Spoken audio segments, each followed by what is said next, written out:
Shit. I What? forgot. No video games. I'm live. Fuck. Yeah, because heaven forbid Wi-Fi be good enough for 2 people to use it at once. But don't let me Dude. get back on my high horse. No, I know. How entitled of us. The reason I'm pissed is I hit go live and then I was like, shit. And I'm dealing with a 10-year-old. So a 10-year-old, you can't go, hey, bud. Well, you can, and they'll totally go, yeah, no problem. Got it. But they don't got it ever. So I could go up there and be like, hey, from 5:00 local, 8:00 in Detroit for an hour and a half, just no video games. I don't give a shit what you do. Go do whatever. And it's like, yep, no problem. So no, I know better. You need to go upstairs right before you start and go, hey, buddy, shut it down. He's been great. He's like, yeah, no problem, Uncle Mike. And he shuts down. But if I'm not on it, so I literally hit start and then went, and it starts counting down for me. And I'm like, shit. So I had to text G and just be like, please, and he'll probably write something back super helpful. Like, we'll go tell him. Yeah. Like I would venture to say you guys probably pay a pretty penny for Wi-Fi, don't you, Mike? Yeah. Oh yeah. Yep. We do. Is it like one of those things where it's like one person can only be streaming at a time? Because it seems a little, I'm not saying streaming, you individually. Yes. I'm saying Wi-Fi in general is bullshit that way.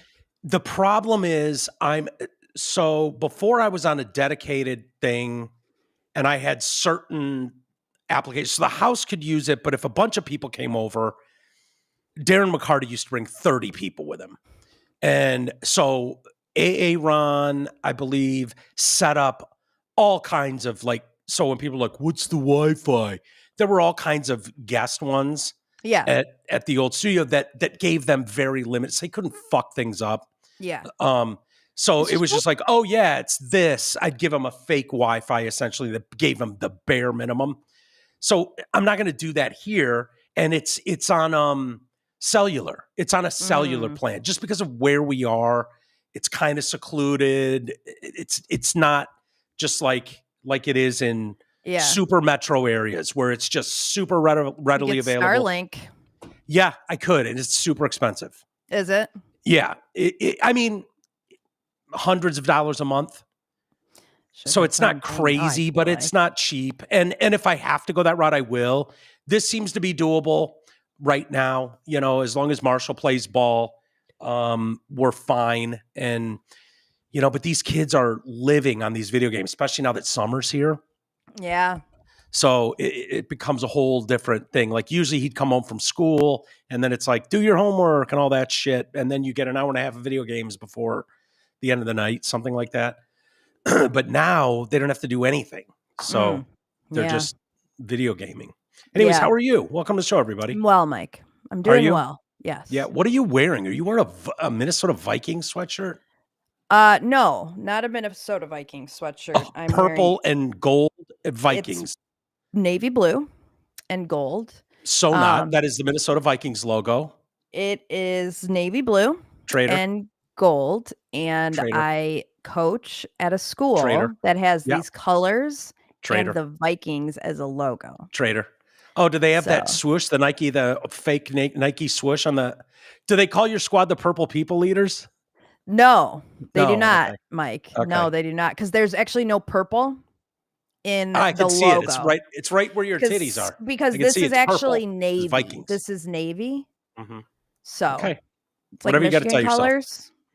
Yourself. Yeah. I'm looking at. I was thinking about your hot mom today. Yeah. There's all kinds of stories, Harvard's getting the money taken away and all these things, and we'll get to them as we go. And teachers are being, they're doing what teachers do. Mm-hmm. This one's fucking a kid. This one's getting a kid hammered. Like teachers are in a class of their own right now. Yeah. I'd love to talk to your mom at some point. I would love to have her on. You think she'd I invited her on today to express her stupid fucking opinions. What is her stupid opinion today? So she calls me today twice, which is unusual.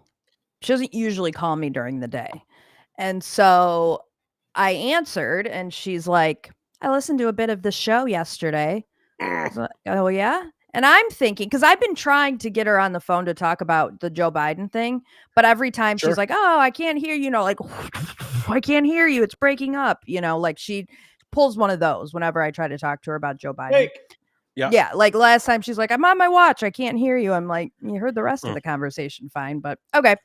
So she calls me today and I'm thinking she wants to talk about Joe Biden finally. And she's like, what happened with Rocky and Apple? I'm like, did you not listen to the fucking podcast? So I had to go through that whole story again. And then I was like, Mom, I thought... how did she even know that was a thing? She listened yesterday to the show.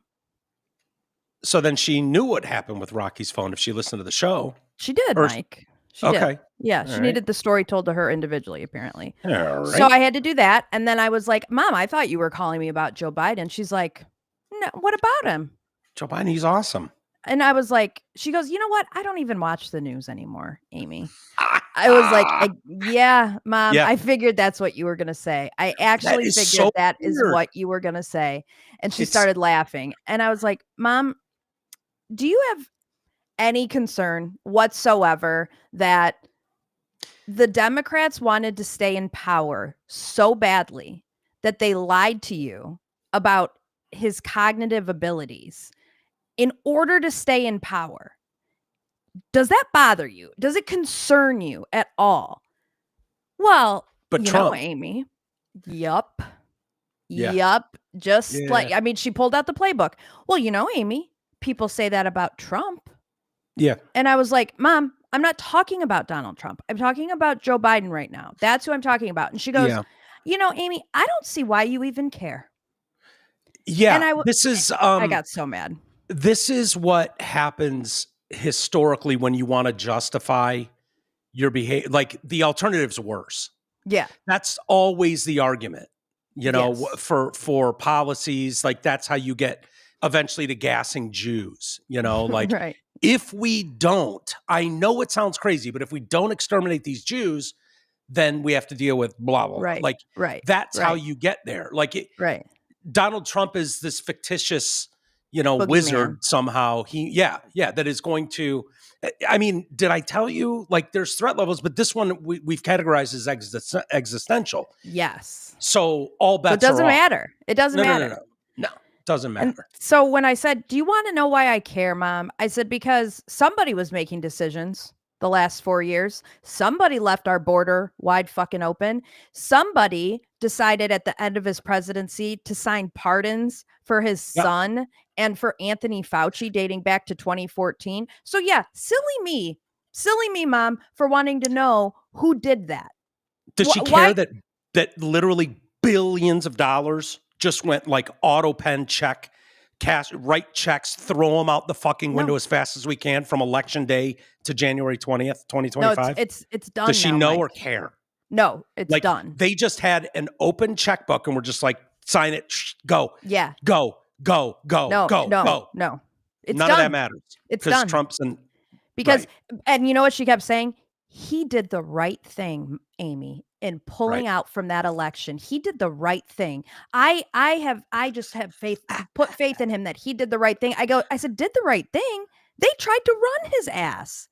If he wouldn't have fallen flat on his face in that debate in front of the entire world, they would have ran him. Make no mistake about it. And you would have voted for him. You would have voted for him. 100%. And you did vote for Kamala. You idiot. What's the matter with you? Like, no, I'm sorry. I shouldn't call your mom an idiot. Well, she is when it comes to this. She spit I told out her, I was regime, like, you need to critically think. Yeah. No, there's going to be, we'll probably be dead by the time, but there's going to be there will be courses at university about this time period and people losing their minds over this. It will. I posted a thing yesterday on Twitter. And it was, who was it? Breaking down like his opinion of, okay, fine. We found out that Biden was completely gone and these people around him were running the presidential office unelected. The end of the day, that doesn't matter to me because, existential threat and all that. So who cares? We had to subvert democracy. We had to break all the societal norms, and I'm fine with that. It's for your own good. It was for our own good. Right. Says the government. And they don't recognize that. And I just tweeted that out with all caps, cult. That's what you blindly follow for the greater good. And the response I got back was, MAGA's a cult too, right, Walters? And I was like, enough of it. No, motherfucker. No, it's not. I know we're all supposed to pretend. I don't consider MAGA a cult, and I didn't plan to start with this today, and we won't spend too much time on it, but I don't consider MAGA a cult any more than I consider Lions fans who wear a hat and a jersey in a cult. Yeah. There is something to being like, hey, I'm a fan of this. I like where this is going. I agree with this stuff. We root for a team. I'm rooting for that. I'm proud of my country. I would say the same thing in 2008. If you look at the rallies of Obama when he was the nominating choice of the Democratic Party, go look at the videos from 2008 of the crowd there, crying, faces painted with American flags. There's more American flags in the stadium than I don't know where you'd buy all those. It is the most patriotic, proud you would get lit on fire if you showed up to a Democrat rally today with that many American flags. It would be that's the way it was. I didn't consider them cult members. They were just proud of something. They were rallying behind it. Here's what I said back to this person. I think it was a chick who was like, well, Walters, they're a cult too. No, I feel absolutely comfortable in any room with any MAGA person. And we can have vastly different opinions about abortion, about name the most controversial topics du jour, name it. And we can be 100 mirror images, completely opposite opinions on something. This person is religious belief to the max this way, and this person is the exact opposite. And they will walk away shaking hands and laugh. They will be like, I never thought of it that way. That's pretty cool. That's the reality. No one's going to punch you. No one's going to threaten you. No one's going to call you a retard and want to end you. No, that is exclusively going on the left. Any person on the left, anyone, I don't care how radical you are. I don't care how much you can come in with a burqa waving a Hamas flag and go to a Trump rally, and people will sit down and talk with you and hear you out. They will. Period. Right. Try that. Just throw on a red hat. It doesn't even have to say make America great. Just wear a red hat around those people and see how you're treated. That is a cult. I would venture to say for a very long time, and probably still to this day, I think a lot of Democrats, when they see a house that is flying an American flag, automatically assumes that they're Republican. Mm-hmm. Yeah. 100%. Well, I think I assume that. Do you think the warden would be comfortable if I brought home a pole and an American flag to this house? No. I've never tried it. My guess is you should. No. Yeah. I thought G was like, why don't you have an American flag in the studio? And I was like, yeah, I should at some point. I thought about it at my house in Franklin. I should have, I loved pulling up at Tooch's house. Tooch has a pole on his front porch with an American flag, and he replaces it. And it's and every time I pull into his house, it's how I know which house is his right away when I'm driving down his block. And I'm like, yeah, he's proud to be an American.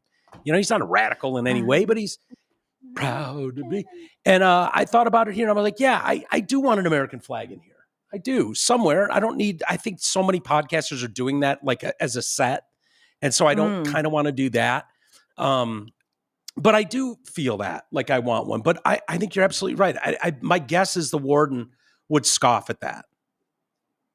I could be wrong. Yeah. She'd at least bare minimum she'd want to below it or something, or above it. Yeah. That's how Beth was. Beth waved the trans pride flag off the garage, and it was just like, what are you fucking doing? What is that? Yeah. To what end? I don't know. For what purpose? To signal you're a great person, I think. That's what it, because I think that's the point. Unless you're part of that group and you're trying to, Like for me, I fly an American flag because I'm patriotic. Yeah. I fly a Michigan flag because I'm a Michigan Wolverines fan. I fly a Lions flag. I see a Tigers logo and a Lions logo behind you. Because I'm fans. But like, yeah, unless I'm trying to portray to the world that I am part of that community, what am I doing flying that flag? Other than to virtue signal. That is the only reason one would fly that flag on their own. Right? Right. Yeah, no, that seems weird. Very, I don't know, seems very cultish. It just does. I don't know, like finishing your mom's point, and we'll get to Jake Tapper's book.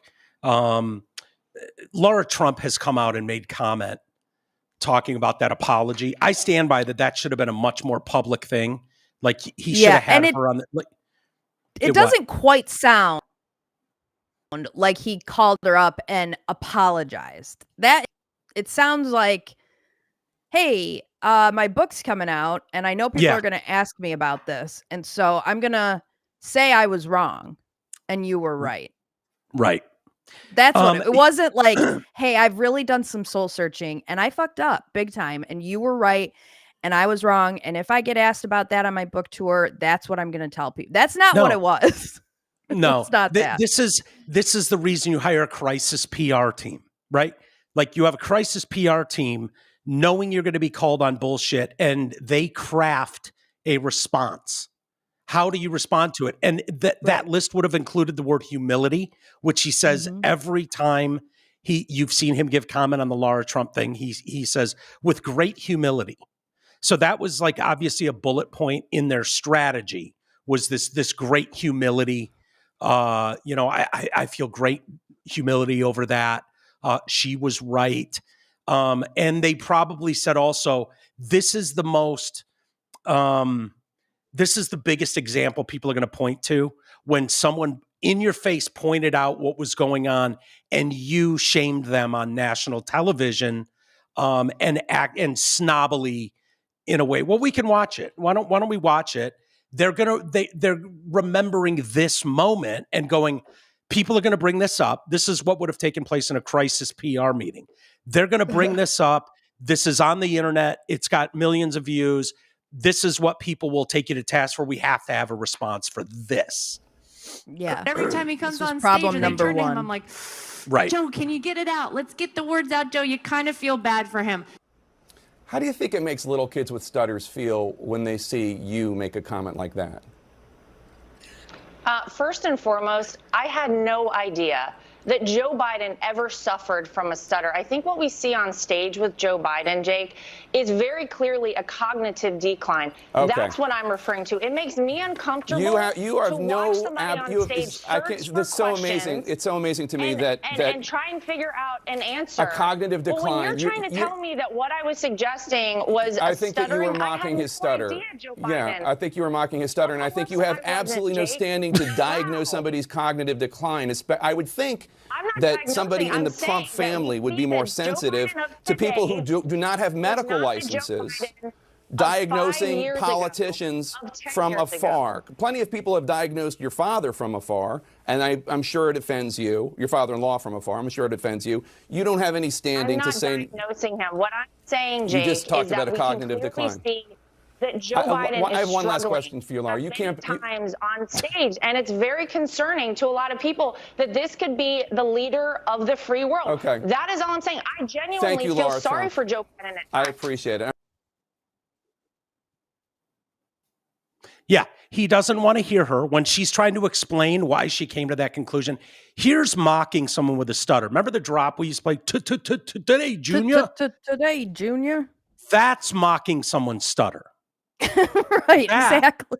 Like that's mocking someone's stutter. What he's doing there is gaslighting. He talks over her. Okay, keep in mind the context of this. He's a host asking a guest to come on for their opinion, right? Right. And instead of hearing that opinion out, he's going to falsely, radically, embarrassingly enough, accuse her of nefarious intent and then talk all over her. And then when he does give her a tiny window to explain, Have you looked at Joe Biden 10 years ago versus today? That's why I'm coming out and I'm making fun of his stutter. I didn't even know he had a stutter. He didn't, by the way. So that's all bullshit. He cuts her off and then dismisses her. You are not welcome in polite society. That's what took place there. And by the way, this idea that you couldn't diagnose him, you need some sort of medical, psychological license to be able. This is all I could think of is when we were watching Aiden Hutchinson break his leg, I didn't need to be a medical professional to watch a replay of that in slow motion and go, oh yeah, his season's over. His leg snapped in half. Right. That's the level of gaslighting. Like, can you imagine if we went, Aiden Hutchinson's season is more than likely over. He snapped his leg last night in a game. And the immediate response was, whoa, Amy, what are you, a medical? What are you, a medical professional? You could make that diagnosis? Right. That's like, no, I'm just not retarded. I'm just not retarded. That's what it is. And I deal with this on a daily basis about the injuries to John O'Keefe's arm. Okay. I'm not a doctor, but I'm also not retarded. And I know that those marks on John's arm didn't come from a fucking taillight. They came from an animal because I'm not retarded. All right. You're going to fucking do this to me. I'm going to read my latest email for you. Oh, okay. And I watched the video today and your team did not do well. What did the guy say about evidence today on the stand? You'll have to do better than that because he was one of the most combative, irritating witnesses I've ever fucking seen in my life. And he basically said, trust me, bro. Trust me. I didn't do any experiments with the car I bought because I didn't want to fuck it up because I want to resell it. So I put some paint on it. And this is where I think maybe it hits. So just trust me, bro. That's the science. Well, fine. Here's the video I saw, and I wanted to ask you about it because I didn't see it in real time. But let me go to the. Can you hear it? Mm-hmm. So your assumption is that it had that because there's a tail light that is altered, it must have been by Mr. O'Keefe's arm. That's your conclusion, correct? My conclusion is there are taillight fragments, a broken glass, lacerations to his arm, and his DNA on the back of the vehicle in the area of the taillight. Sir, let me address each of those points. Part of that answer for obvious reasons. I'm not going to strike it. Okay, so you're making assumptions. You're taking what you view to be certain data, and you're coming to a conclusion. But that is based upon circumstantial information, correct? Is that fair? Are you saying taillight pieces? Are you calling like pieces of the taillight? Yeah. Are you calling pieces of that does seem like rude. It wouldn't be circumstantial. That's all I saw. Yeah. How did those taillight pieces get there? Do you know? Have any idea? Well, when she backed up and slammed into the guy at 100 miles an hour and killed him. Find any of those pieces when they found John? Do you know why they didn't find any of those pieces when they found John's body? No. Any idea why they didn't find any of those? Oh, okay. Any circumstantial information. Why they didn't test those taillight pieces for DNA? Why they only tested the outer part of the taillight for touch DNA? Why didn't they test the taillight pieces for DNA? If they cut his arm, you'd think maybe they'd have blood on him, right? Maybe. Okay. And then the DNA, the touch DNA, it's not blood, FYI. Not blood. It's just touch DNA that you can get from it's her boyfriend, his girlfriend's car. He's the boyfriend. They basically live together. I promise Rocky's DNA is on my fucking car. That doesn't mean that I hit him with a probably all over the back seat. Yeah, exactly. And I will say this about you, if you think that was a good witness, that's fine. But let me tell you what my position is on this guy. The first trial, the Commonwealth had one of their state troopers who collects a salary from the taxpayers do an accident reconstruction. That didn't work. So what they did is they went out and they paid $325,000 to find this guy who said, yep, that's what happened. And what he did is he knew what he was trying to prove. And so he went in and he did testing to prove that. Whereas Karen's experts were not hired by Karen. They were not hired by the Commonwealth. They were hired by the feds to say, look at his injuries and look at the car and tell me what happened. Tell me if these two items came into contact with one another. And surprise, surprise, they determined that they did not come in contact with each other, and their position has not changed from trial 1 to trial 2. Unlike the Commonwealth, who tried one theory of the case, it didn't work, and so they completely changed it for trial 2. Call me crazy, but you should have to keep the same fucking theory from trial 1 to trial 2. Okay? Yeah, that would probably help. Although they're supposed to be totally separate trials. You're supposed to negate. Sure. But right? what, so just because I struck out in the first inning doesn't mean I come to the plate in the third inning with 2 strikes against me. So if she would have been convicted in the first trial, those were not real facts. She would be sitting in jail on fake facts. Wait, say that again? If she was convicted the first time around, she would be sitting in jail based on fake facts. Facts that are not actually real. Yeah. I know what you're saying. I'm trying to look at this case, what tiny bit I've looked at. I usually look at a case afterwards and then judge it and see who the liars were and all that. I don't usually do this in real time. I've done it before.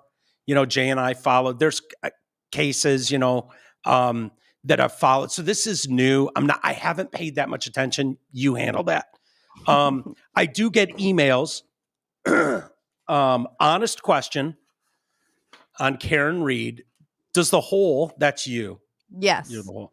Does the whole think OJ and the Menendez brothers are innocent too? Just corrupt police departments sticking it to the minorities is what I imagine she said back then. No, because I'm not retarded. This sort of harkens back to what I said. I'm not retarded. So I can look at the evidence and I can come to a logical fucking conclusion because I'm not retarded. Says you.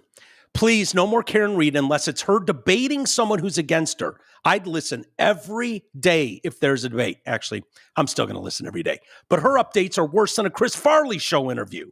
Well, the prosecution said this, and I don't like them, so they're lying again. And look at the picture of the scratches. Watch the fucking trial if you want to come to your own fucking conclusions. How about that? Because I've made it very fucking clear that I am not objective when it comes to this case. So I'm giving my opinion. Guess what? You can watch it too. Millions of people around the fucking world are watching it. So watch the fucking trial. And how about you come debate me? Because you sound like you fucking disagree with me. So watch the fucking trial and come on the fucking show and debate me. And look at this picture of scratches. No one has ever been cut and then worn a long sleeve shirt after that. So clearly this is all made up. What a fucking retard. Come on the show. Come on the fucking show and debate me with facts. Not your assumptions, with facts. Watch the trial and come on this fucking show. Otherwise, spare me. Spare me. I know she's not a whole, but it feels much better calling her that for no reason. I do love her. Marcus. Well, in Arizona. I'm just kidding. Thank you, Marcus. I love you, Marcus. But dude, I get pissed off about this trial. Travis and I got into a fight recently about it. It bothers me. It especially bothers me when people who I have watched every minute of every hearing, of every trial date from the first trial, before the first trial, between trials 1 and 2, and every moment of the second trial. So for someone to come in just, I heard this clip on X and it sounds to me like she's guilty. Yeah. Don't bother me with that bullshit. Unless you've watched the entire thing, you're not worth me debating or worth me, because it just irritates me because I feel like I know so much about it. Yeah. You know what I mean? It just irritates I get it. me. I get it. I'm still going to read emails to you. And I know. I want you to. And I'm going to respond. I'm going to pop off. Dude, and you can go fucking ham. I don't give a shit. Go jit all day long. It's hilarious. That was hilarious what you just did. So don't worry about that. Just know poking the bear's a thing, getting in someone's kitchen's a thing. Yeah, I'm married to a man named Rocky. I'm well aware of what people do to get your goat. And your goat is like you're dangling your goat and daring people to snatch it. And that's what they're trying to do. Yeah, I dare you to snatch it. Come snatch it with some facts. Come snatch it with some facts, baby, and I would love it. I would say this. I think it's interesting. It's societally interesting, and we could probably do this for 1,000 different stories, cases, everything. Like I was like, okay, a Karen Reed video came across my scroll, and it was like, why are we even having a fucking trial? This is so obvious she's guilty. And I was like, oh, okay, I'll save this one and I'll play it for Amy later. I haven't followed it enough to give radical opinions one way or the other. But I do trust your opinion. I know you're a smart individual who does due diligence. It's why you're sitting here. So I watch that and then I read the comments and it's just a whole bunch of people in the same echo chamber like, oh, trial over, guilty bitch. And they're just shitting. And I'm like, this is remarkable how you can watch that clip, hear something and just be like, here's why they're clowns. And these people are celebrating like they just won the Super Bowl. It's funny, Mike. The vast majority are on the opposite end of that. And I think what you will find most of the time. Wait, hold on. What are the vast majority of people? Like the general public, 100%. Like the general public watching OJ. If you took race, it was crystal clear. Everybody who was being honest with themselves. Now there were millions of people who were like, he's black, fuck the system and fuck Whitey. And they would have said he's not guilty, but they knew he was guilty. Everybody knew OJ was guilty. I don't know. Like, I almost always side with cops. Like, I understand walking into difficult situations, having to deal with it and, being judged on that. And I see the horrible behavior that's excused all the time. So it's kind of hard to side with a cop that they don't call to the stand. Yeah, no, absolutely. Absolutely. But what do you think the country, not the Commonwealth, not people that are super close to what do you think the general consensus is? The polls that Court TV puts out during their streams every day that says, do you think that she's guilty, not guilty, or will it be a hung jury? 95% is not guilty. And there's 50,000 people voting in these polls. It's not a small sample size. It's not like 3 people are taking the poll. The vast majority, and this is international. It's not just in Massachusetts. It's not just in the Midwest. It's international. I mean, literally people in Australia and England. I mean, people all over the world are watching it because it's such a shit show. And what I have found on X is those accounts that tend to think Karen Reed is guilty turn off their comments to anybody that they don't follow or mention. Oh my God. That's funny because this account that I was looking at, I clicked on that video and then I was like, oh, what is this person posting? And it's all anti-Karen Reed. And when I went to the comments, the thing popped up and said, only people approved or that she follows are allowed to comment. Right. So I've gone to one video from one person and watched it, and that's what I ran into is they don't want to hear from anybody that has. Yeah. Correct. So that's why you see an echo chamber. You come to my post, the anti-free Karen readers find my posts all the time, and they comment on it, and I gladly interact with them because I have a brain and I've got facts on my side. I can't imagine putting something out like the whole idea of social media is like you're putting yourself out there for the public and they're going to tell you how they feel. So it's not lost on me when I post all caps cult and post something that is going to be critical of Democrat echo chambers. It's like, okay, here we go. If there's any traction at all, and these days there's not much for me, so it doesn't really matter.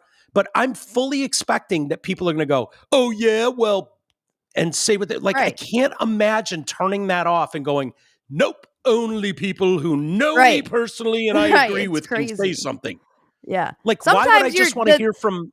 The tweets that do the best are the ones that make it into the opposite world of what you're tweeting about. Like, my tweets that, go viral make it into Democrat liberal Twitter, and it sends them into a fucking frenzy. That's usually the tweets that end up getting really, really big reach, like when the opposite people are seeing it and commenting and bookmarking it to save it to come own you later, which I have to admit, I am bookmarking a shit ton of tweets. So I can circle back Psaki to him at the end of this trial. Honestly, I do think it's possible, given the you're either staunchly on one side or the other. And I truly don't believe that you're going to find 12 people to vote her guilty. I think no matter what, there's always going to be one that's going to be like, no, this guy was not hit with a fucking car. So I do think a mistrial is more likely than they are in most trials. So I think it's either going to be not guilty or a mistrial. I would find guilty just so hard to believe. So hard to believe. Yeah. But we'll agree. See. But I think there's some validity to people that aren't following the story like you are and are used to this show. They know what I cover typically. And they love the idea of questioning, like how you're getting there, where you're getting there. So I am absolutely welcome to other people. Like, here's where Amy's wrong. Oh, great. Well, let me tell Amy and let's see what she thinks. Like, that sounds awesome to me. And this idea of shutting off Twitter responses or shutting out, not reading emails that are critical of anything we talk about, like, that's insane to me. The amount of times that I have looked at a position different because I said something and someone emailed about it going, hey, X, Y, and Z, or I tweeted something and someone went, hey, B, C, and Z. Like, and then you go, I don't know what they're talking about. And then you Google it a little more and you go, oh, shit. Yeah. Was that hidden from it? Like, I don't want to just be in an echo chamber at all. Like, there's no way like, that's how you bolster and strengthen your argument, is knowing, like, do you think Charlie Kirk doesn't know what this liberal retard is going to fucking say to them? Do you really think he doesn't? Right. How do you make sure that you have a stronger case? Well, you have to open up yourself to those potential arguments. Exactly. And I think that's why I welcome people saying this is why I think she's wrong. What I'm going to tell you, though, is I will always have a response as to why I'm not wrong. And that is because there is nothing I haven't considered. Like, I'm with you 100%. I want to hear the opposite viewpoints of things because I want to see if I have holes in what I'm thinking. I have received all of those viewpoints. I've heard them all. There's not going to be something that you're going to throw at me that I haven't considered. And so that's why I think I get, worked up about it, because there's not going to be something that you present to me where I'm going to go, you know what? You're right. After 2 years of the Commonwealth presenting their case, you've changed my mind. Like, that's one of these days, we're going to get a clip of us talking about it, and then we'll send it to a prosecuting attorney, and then we'll get it's so hard, him Mike. on, There's so and much. we'll see how strong your positions are, and we'll get a real pro to go, here's what you got to be careful of. Here's what you got to look out for. Here's the trap you're about to fall into. I'd rather, can we talk to Cullen or something? Because he's been following the case and he's an attorney. That's fine. Yeah, of course we can. But here's the only problem. Why it'd be better, like it was with Drew, where Drew was able to at least have some pushback. I didn't even realize the depth of ocean that you were in at that point. But at least it was something. Just having two people jack off to, how clearly innocent she isn't as compelling, because it is too easy to get into that spot of like seeing everything the way you want to see it and then going down that road. I believe you when you say you've looked at everything. I know you. I know kind of how you think. And you're not interested in... Yeah, and I'm not the one to provide him with a rundown. Mine will be very biased towards, like, I'm not going to just present you with, these are I'm going to present you with all the fuckery that's happened, and you're going to sense in my voice that I have a side to what I'm presenting. So, I mean, like, there's plenty out there. There's rundowns of what the case is about. But I think you do have to talk about the fuckery, because the fuckery is part of it. You know what I mean? Fuckery, the hypocrisy and the fuckery is what gets me going too. Yeah. It's why we belabor on stuff like Jake Tapper. Like, don't fall for this. Yeah. Don't fall for the, like, understand who these people are and how, as presenters, they're groomed for this. Yeah. This is what they do. So when they are caught dead to rights, Jake Tapper is caught dead to rights. And that was in 2020, by the way. Oh, yeah. And every day since. Yeah. So the question for him is, how do I continue to make millions of dollars a year and maintain some sort of credibility? Okay, fall on the sword a bit. How do we do that? That's why you have a crisis team to put together to work through that. And I love going, stay on point, folks. Don't fall for this shit. See through what he's doing. Yeah. See through what he's doing, you know? Yeah. No, for sure. And it's maddening. It really is. It's infuriating, and it makes me so angry to think about. And it makes me even angrier that people like my mom just are, well, you know, it's over. So as long as you know, there's going to be, what about Trump? And that is just maddening to me, because things were done during that administration that have a lasting effect on this country. And we all deserve to know who the fuck decided those steps, because it wasn't who you voted for. I've got news for you. You voted for Joe Biden, and that's not who was making the decision. So you have zero interest in knowing who you voted for. Did you see the snippet that went around today? Project Veritas dropped. I have seen David James O'Keefe making the rounds on different podcasts. I know, but I haven't. Did he come out with something recent? Yeah, they got it. It's like a minute-long clip. Shit, I don't have it. I should have had it, but it's David Hogg at a lunch talking about, like, who was running things, and saying, like, something along the lines. And like I said, it's a minute-long snippet of something that's coming, and, you know, bombshell, something or other. But it talks about the chief of staff for Joe Biden. And I can't think of his name, Benville or Beverall or something. It's one of the ones that they want to bring in front of the Congress. Yes.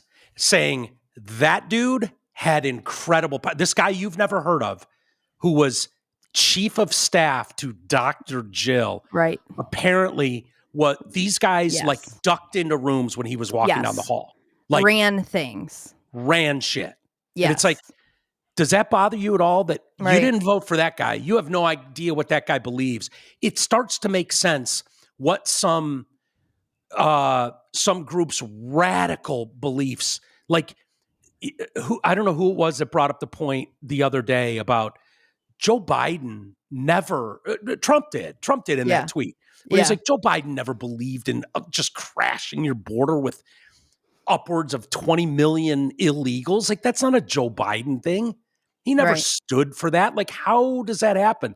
That's how it happens. Yeah. These people put there through whatever, you know, George Soros or whoever. And that's where you get these, like, we should know who your top lieutenants are going to be when you're running for president.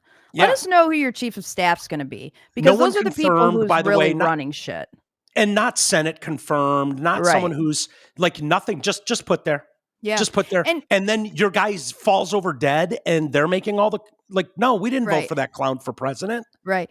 I mean, I experienced this on such a smaller level when I went to, you know, advocate on Capitol Hill for my industry, when we had meetings with our Congress people and our senators, and you walk into these meetings and you're meeting with their staff who's in their 20s, and you're relying on them to understand the intricacies of title insurance and the real estate market. And you have no idea how they're framing your argument to go back to the congressperson or the senator who you're trying to get word to. And it's like, these are the fucking people. These are the people who we have to convince, who have never even purchased a home before. We're supposed to convince them. And they have no idea, no concept. And it's just like, what are we fucking doing Dude, here? it makes perfect sense. It makes perfect sense. Like you can't be ahead. If you're the head of something, you can't be worrying about every little aspect of your stuff. Like, dude, there were times, and I'm sure we all have different spins on this, but there were times I was really big into comics. Like I was, especially when I was in my 20s, I really liked these comics that were kind of under the radar at the time, but it was like, Drew, we got to have these people on. And Drew was biased because he, had a different, at the time anyways, he certainly doesn't now, but back then in the late 90s, early 2000s, Drew had a bias against comics because they would come in trying to promote a show and they wouldn't want to do their stuff. And it was like a 5-minute hit. Radio was just different then. And so guys like probably David tells about it, but Doug Stanhope, for instance, is a good example. Probably a young Louis C.K., Stephen Lynch. Mark and I did a lot of background on these guys and really pushed hard with Drew. Mike was cool with whatever, but with Drew was very protective of who he was going to let on. And it was like, dude, you got to have this guy. Check this out. And then if you push Drew too hard, he'd turn on you and be like, kind of fuck that guy, write it off. And so you really had to know the balance of like not being like pushy asshole, and being like, this is really good. Almost like it's your idea. Mm-hmm. Almost like, hey, Drew, you learn how to deal with your bosses. Yes. It would be no different for a staff around a president or 100%. whatever. So you're 100% right that the underlings for these people are the ones who are going to have the ear of the person that matters. Yeah. So all the real legwork is not being done by CNN fucking hits. Right. It's being done by those people that are just having 100%. Lunch. Yeah. They're talking to them, brainstorming, like totally. I used to joke with my old boss, he was a pretty high up executive and he would use me to bounce ideas off of and we'd talk through issues. And I always would joke with him, like, I'm the one who actually fucking does all this work. I'm the one who comes up with these ideas that you end up using on these calls. Yeah. And I always joke, like I'm the chief of staff to your president, essentially. Right. Because you learn how to, deal with them and make decisions and think like them. And especially when you're spending that much time. So of course it makes sense. But the fact that we don't even know who they are is insane. Like, no, if they're so involved, we should know their names like the back of our hand. And the fact of the matter is that works as long as the guy that's making the ultimate decision. Jay and I used to talk about it all the time with Trump. It was like, look, man, at the end of the day, he's being presented with option A, B, or C, and he goes, today we're going with B. Yeah. Like, at least you hope that guy making that final decision is of sound mind. Right. That guy is the ultimate stop. He's the ultimate wall against it. And Drew was, let's be clear, Drew was always the ultimate wall for us. Yeah. Stephen Lynch is a great example. Nobody knew who Stephen Lynch was. He had a small special or something that, was out. He was young and it was like this guy, like cherry pick the shit that you want Drew to hear. But at the end of the day, if Drew wasn't of sound mind and wasn't able to go, that is funny, here's what I can do with that. You think we can get the guy in studio? If that guy's not of sound mind, then it's just other people that you don't know making executive decisions on who's going to be at a show. And you learn how to deal with them. And and there's plenty of times when Drew's like, I don't know, I'm not feeling that guy. For whatever reason, I didn't read that book. And you knew if Drew didn't dive into something, probably wasn't worth circling back on 2 weeks later. Right, it just wasn't his vibe. Now imagine if he's not there and it's just like, it's basically just a free pass into anything you wanted. Right. God knows what kind of content you guys would have gotten if you didn't have a gatekeeper there of sound mind. Right. That's the problem with Joe Biden in this situation. Yeah. No, 100%. For sure. And This is going to affect his legacy so much, I feel like, because even just when I was watching that Osama bin Laden documentary, and I think they were talking about who in his inner circle opposed doing that raid. Joe Biden. And Joe Biden did. And I was like, well, that would have been super fucking easy for me. I would have done the complete opposite of what that clown suggested. Yeah. But then I had to go, hang on a second, Amy. That was not in 2020. That wasn't in 2023. That was in 2011. Like 2011. 10? So presumably had a little bit more of a brain then. But you know, I associate now all of Joe Biden with the Joe Biden of 2020 and on. And that's unfortunate. The problem is he's on the wrong side of history with everything going back many decades. He never made the right decision. No, he never did. He was kind of a dipshit. He was known as that clownery, but it all makes sense. By the way, Cover Up, you know, we've talked a lot about it, the book that Jake Tapper and Alex Thompson from Axios wrote. We were like, we don't want a penny to go to the coffers of Jake. Fuck this, blah, blah, blah. That book, the audio book is free if you're a Spotify member, like if you pay the $8 a month or whatever.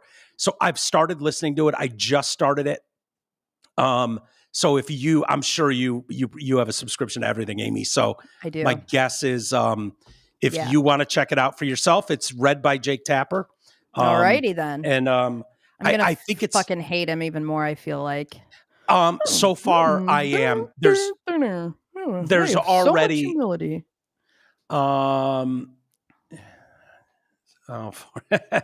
Did someone just put, was that an email or was that a comment?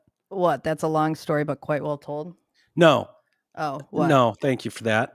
Which one? I have a lot of long stories. Put a stripper pole up with an American flag. Mike, thank you. No, someone else sent an email about donating something, but it might have just been my email. Oh. If so, we'll get to it next time. But anyways, if you want to, I think it's worth our time to read that. It is kind of infuriating already what I've listened to. Like he's going to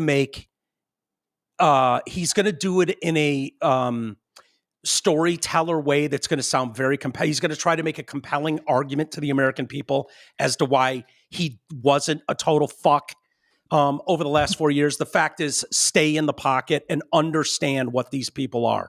They are I'm sorry, they're the enemy of the American people. I don't know how else to say it. Yeah, they are not just shooting down the middle, reporting the facts. No, they have a team clear as day. So and I ended my mom saying, my grandma, my mom's mom, had Alzheimer's. She lived with us. We witnessed it. We watched her decline until we moved her into a nursing home. Like we watched it. Yeah. And I said to her, Mom, imagine if grandma had the nuclear codes or was signing presidential pardons in her last days in the nursing home. Yeah. How would you feel? Would you feel confident about those pardons? Would you feel confident about her having those nuclear codes? Because you wouldn't.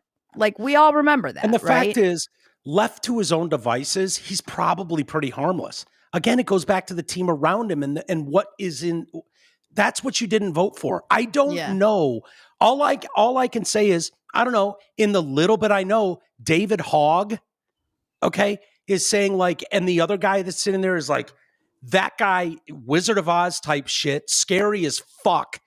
Jump out of the way if you see this monster coming down the hallway. Yeah. Those are the kind of quotes that are coming out.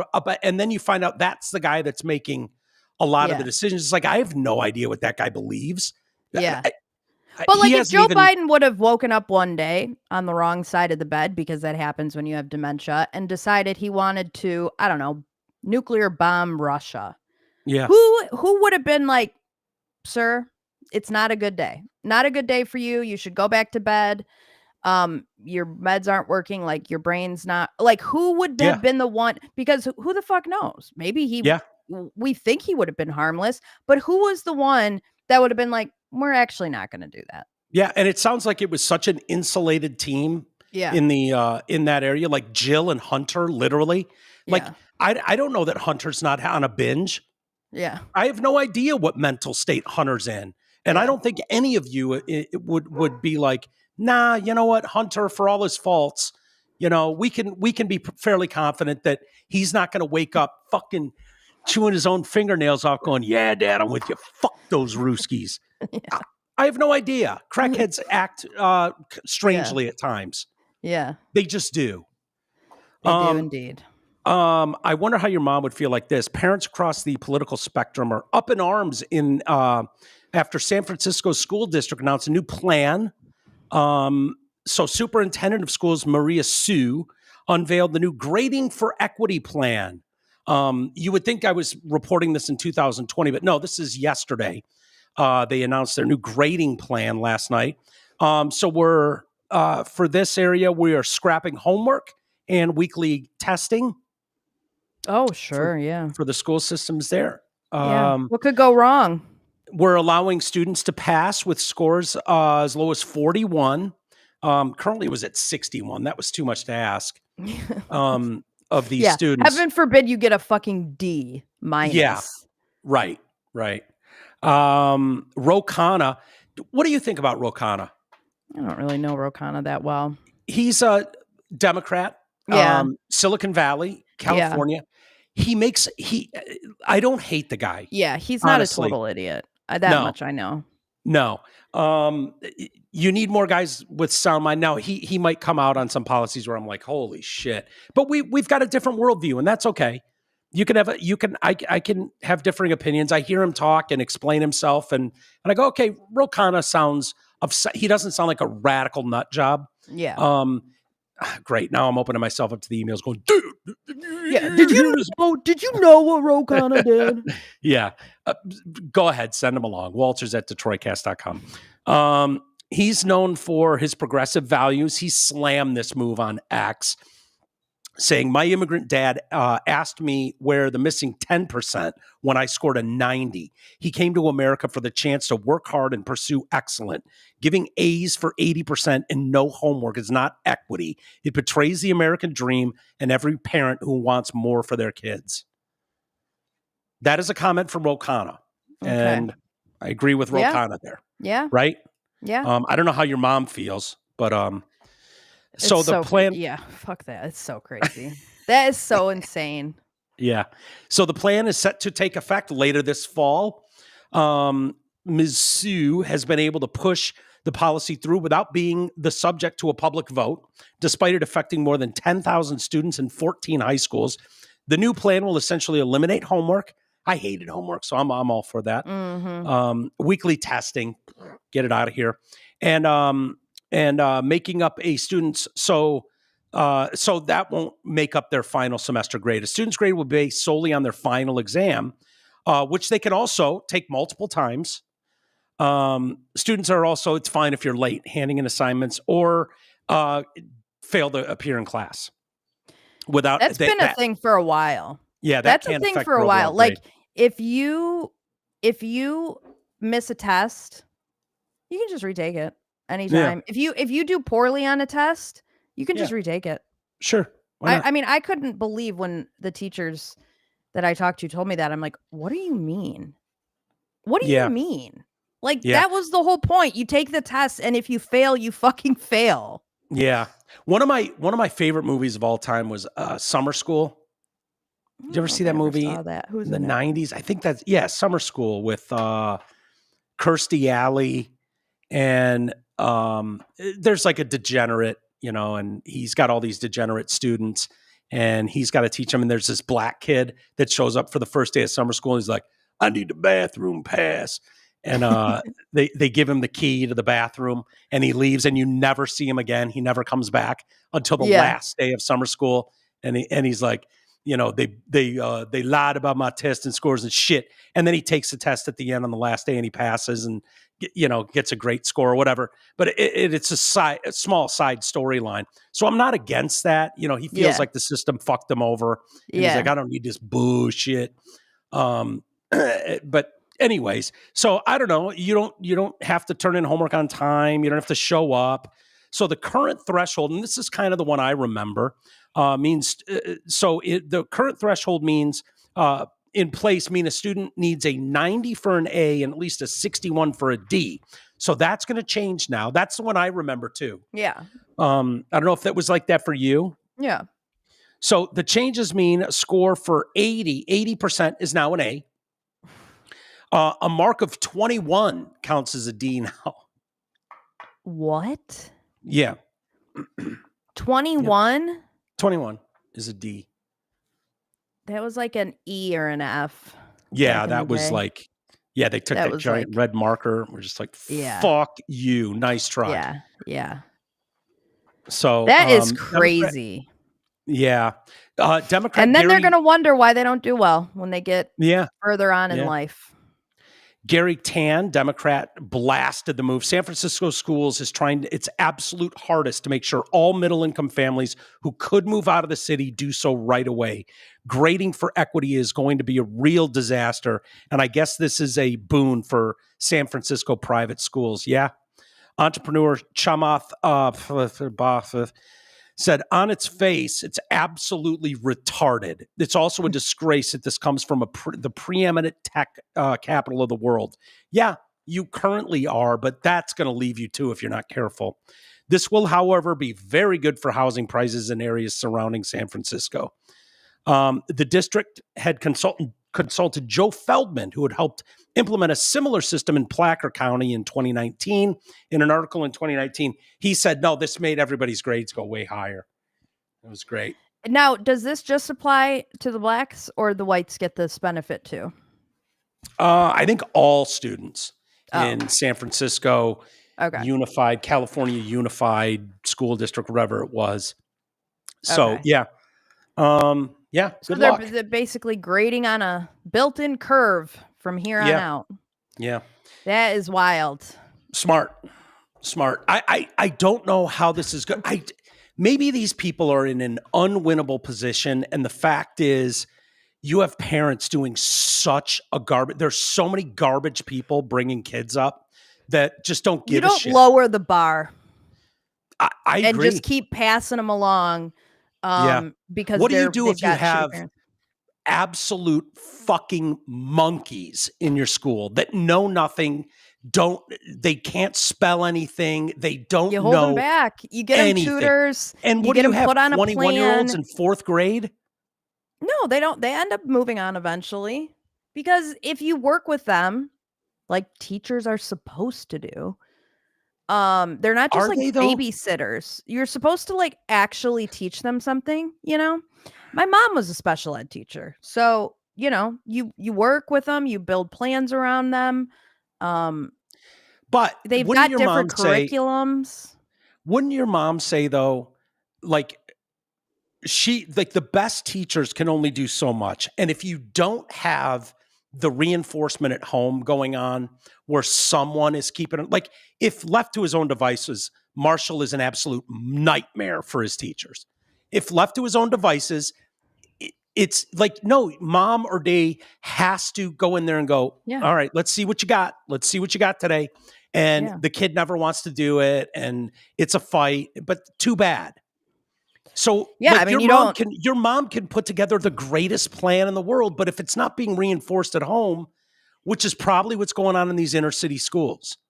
Like but you're supposed to hold them back because that is the carrot that you dangle above their head so they don't become a 15-year-old fourth grader because they want to be with their friends. And because their brain is going to eventually like grow up and they're not going to want to still be in fourth grade. So, that's what you dangle over their head is I'm going to hold you back. Not you can come in and you can half-ass every single day. And because 3 people in this school have shitty fucking parents, who cares about the 99% of everybody else who works hard and tries hard and wants to do good? We're just going to lower the bar because some of you have shitty parents. No. Yeah. What you do is you hold them back. And if their parents care, then they'll do something about it. And if they don't, well, then that's on them. That's not on you. It's so obvious that how catastrophic and unfair this is for the kids that are doing their best because they don't require the attention, so they don't get the attention. The squeaky wheel gets the oil. So if you have 3/4 of a classroom whose parents don't give a shit, kids don't give a shit, they're there, maybe. They turned in homework, sometimes, I guess, and it's shit work. Like, that's even the kids that would have excelled get screwed over. I mean, it really does. It's just I don't know what you do. Just start throwing them out. Just like, let us know when you're ready to take this seriously. Yeah. I don't know what else to tell you. Yeah. You know, I know. It's just, but yeah, I agree with you. Like, you just, 21 passes now. That's how you get kids that can't spell anything more than their own name. Yeah. Yeah. And then, they're gonna cry, racism when they get to college and they are failing out and they can't keep up with the kids who actually had to like pass school to get there. It's crazy. But I wouldn't mind your mom's see what her thoughts are on a lot of this, seeing this sort of stuff. It seems to happen in the same libtard areas, like throwing the word equity in something just is hilarious. Hilarious. You know what's funny? What I've never asked my mom, and I would actually like to ask her this. She retired, I don't know, 20 years ago because she said she didn't like the way things were going in teaching. And she would, for as long as I can remember, if anybody in our family, if any of my friends, if anybody that talked to my mom said they wanted to be a teacher, she would talk them out of it. Like, it got to the point where I would have to say to her, Mom, so-and-so is going to school for teaching. Please don't try to shame them for what decision they're making. Okay. Like, let's just keep your mouth shut. So I guess my question to my mom should be, if you've seen this downward trajectory for 20 years, why is it that your position is so pro-union and so pro-teachers union when they've literally done nothing but ruin your industry for 20 years? Like, what is it that you... Is she like a Randy Weingarten fan? She probably is. Weingarten or whatever. She probably doesn't know who Randy Weingarten is, if I'm guessing. Really? Yeah, if I had to She's guess. like a hero on the left. I know, but my mom's a fake lefty. That's the thing. I was in a union, so I have to vote for Democrats. Yeah. But crazy. Not realizing that they've ruined Democrats have ruined the union and ruined teaching. There was a teacher in Alabama, and I think we've got the news story about it, arrested after a 4-year-old was taken to a hospital. Let's see if I have here's the teacher. Judge today setting a $25,000 bond for Mobile County Public School teacher accused of giving a drink containing ethanol to a 4-year-old student. The Collins Road Elementary School student was rushed to the hospital back in April, where doctors say she had a blood alcohol content level of 0.28. The judge ordering the defendant, Tracy Walker, to submit to a drug and alcohol test as a condition of her bond. Her attorney asked the judge for a reasonable bond and argued that she's an achieved 10-year employee with a bachelor's and master's degree from the University of South Alabama with no criminal history. Walker is due back in court for an arraignment. She has been placed on administrative leave. Jesus. 4-year-old blows a 0.28 blood alcohol. Insane. How did they not die? I don't know. Dude, the girl told detectives the teacher had given her a drink that made her feel sick and shit. The girl spent 2.5 days in the ICU. So this kid cannot hold her liquor at all. At all. Yeah, no. Look who's watching. Yeah, Vic's watching. Vic. What do you think about that, Vic? What would you do? She's tenured. She's obviously smart. She's got not only a bachelor's, but a master's degree. And she's, she's teaching the youth of America. It would be fun to get my mom on the show and tell some of the stories of what she experienced when she was an assistant principal. And I'm sure she experienced some crazy shit. Yeah. What would you do if that was one of your teachers? Like, obviously you would be like, no, we're done. Zero tolerance policy for giving the kids booze, ma'am. I had a teacher. So Ray, remember Ray, the gas station, ran the gas station down the end of the street? Sure, yeah. Ray's, I would have had Ray on, but he's just too racist. Like you never knew what was going to come out of Ray's mouth. He's an Arab guy, and he did not give a fuck. Yeah. And he's seen everything too in the gas station industry. Oh, yeah. But Ray's family owned a party store or something. Sure, and they all do, yeah. The government teacher that I told to fuck off, I muttered that under my breath as a senior at Harrison, and they kicked me out. And so I had to take government class in summer school because you had to pass government class in order to graduate. This is the one where Troy and I ended up in the government class in summer school, and the teacher said, "Who's on the $5 bill? Who's on the $5 bill?" And the kid goes, $5 bill. Black kid in class like $5 bill. It's like, no, the $50 bill. And the kid just goes, oh, the 50 Grant. Oh, the 50 Grant. That was because of that. Ray would pass that class because the teacher was at the end of his career. Old Irish guy, didn't give a fuck. He was the guy that I think The Simpsons aired on Thursday nights, and so Fridays he would literally wheel the TV into the classroom and watch The Simpsons from the night before in class. That happened. And Ray passed by, he would take like a fifth of something from his parents' liquor store and give it to the teacher, and the teacher had the fifth in his desk drawer. And it was just, like, didn't give a fuck. That's funny. We weren't 4. Well, no, you were not 4, Mike. We were, 17 years old. Right. And so this kid had would probably be frowned upon these days. Yeah, I would think. I had to guess. I kind of wrote down the same thing you said. Here's how the left gets back in the game. Shame without mercy, people like this. Yeah. Like, no more of this, like, oh, well, what were the circumstances? And, she's tenured. She's tenured. And, she grew up with circumstances that are hard for other people. No mercy. Yeah. String them up. Yeah.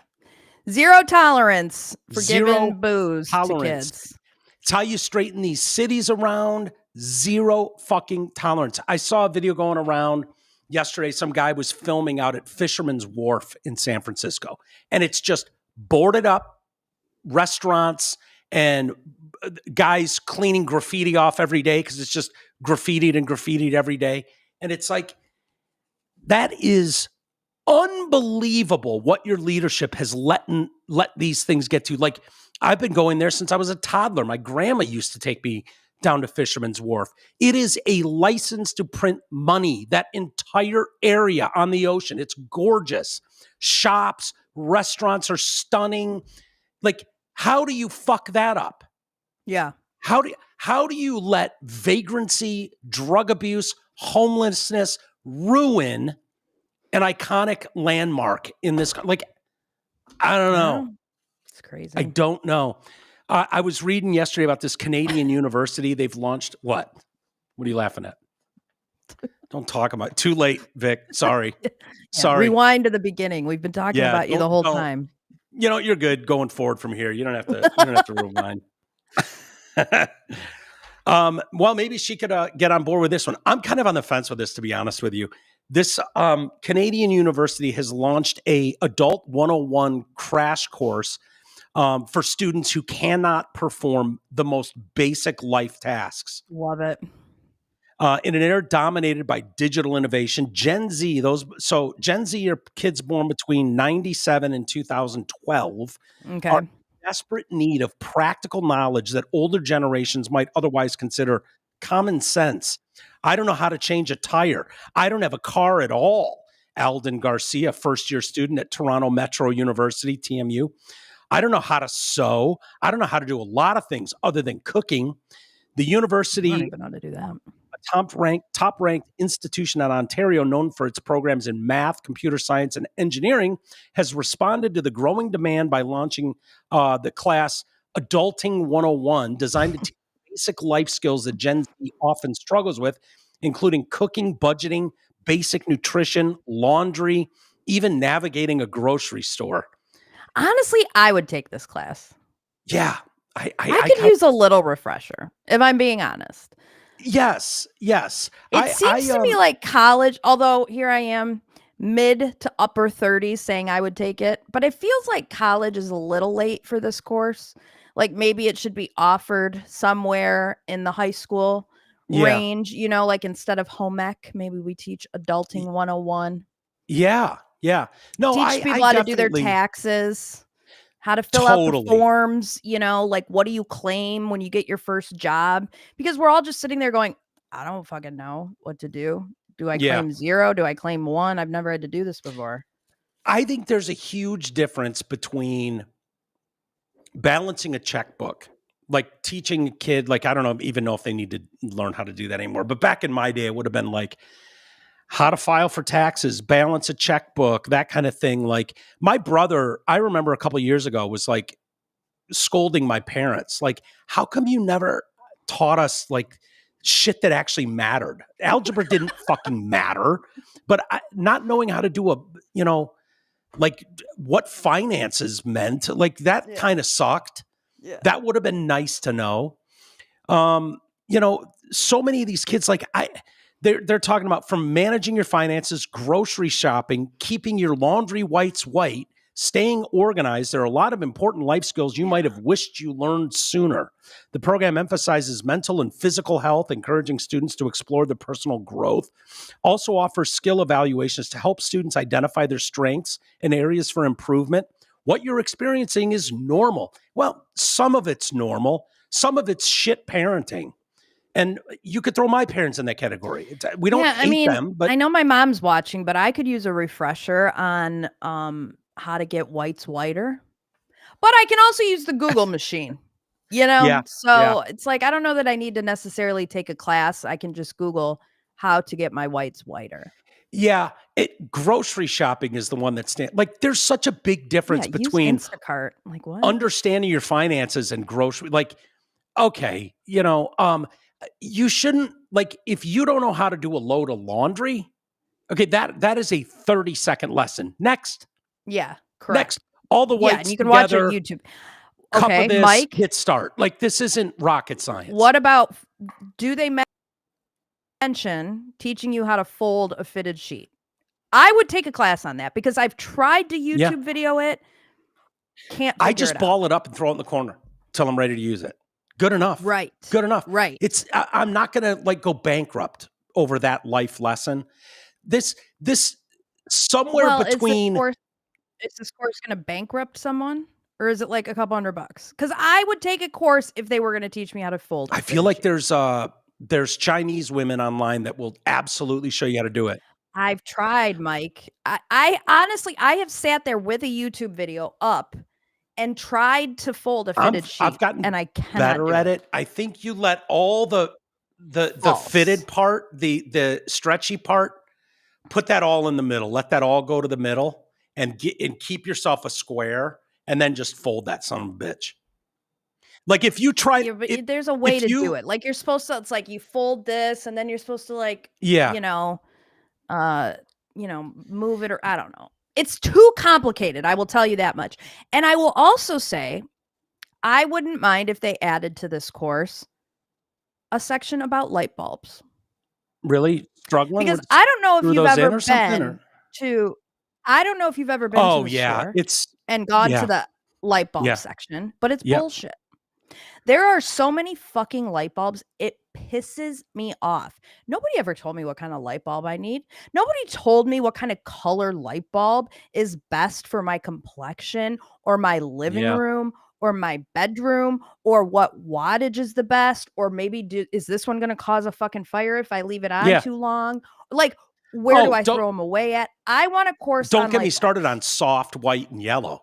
Like exactly. Exactly. Yeah. Why do we have all these options? Dude. Why in my bathroom do I have one that's white and one that's yellow? Because I never buy the same. Would a course in lumens kill anyone? Exactly. Yeah. But see, I feel like there's a big difference between teaching someone how to organize your stuff and tying your shoes. Because that's where I feel it's like, no, some of this, like, you can't keep calling this higher education. You're talking about a college level course. Like I don't. Well, yeah, I think college is too Yes. late. College is too late for this course. If you're living on your own, you should be able to do most of this stuff. course covers everything from maintaining healthy relationships, practicing fire safety in the kitchen, to changing a tire, first aid. Like I have no problem with those. I think that's great. That's a very useful course.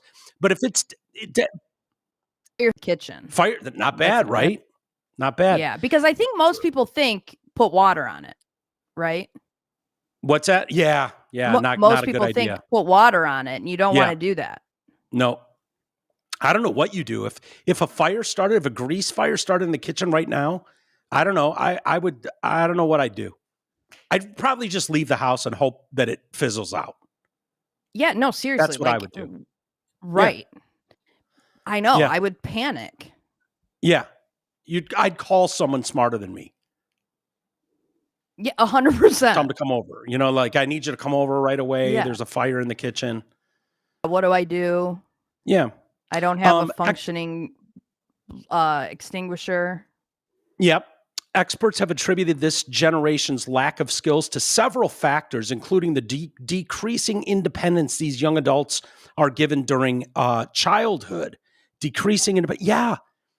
Yes. You have kids that can't walk 2 blocks to school without, parental. Like, I see it. And what did you expect? Like, honest to God, like, there is a difference between latchkey kids, right? Like, just left to their own devices, and then letting some independence go. I see it. My little ones in California are super well adjusted. Parents are super hands-on. They're there teaching them everything, every step of the way, almost helicoptery. But still letting them have some independence. But these kids will be ready for the world with Jen and Chris. Like, that's just going on.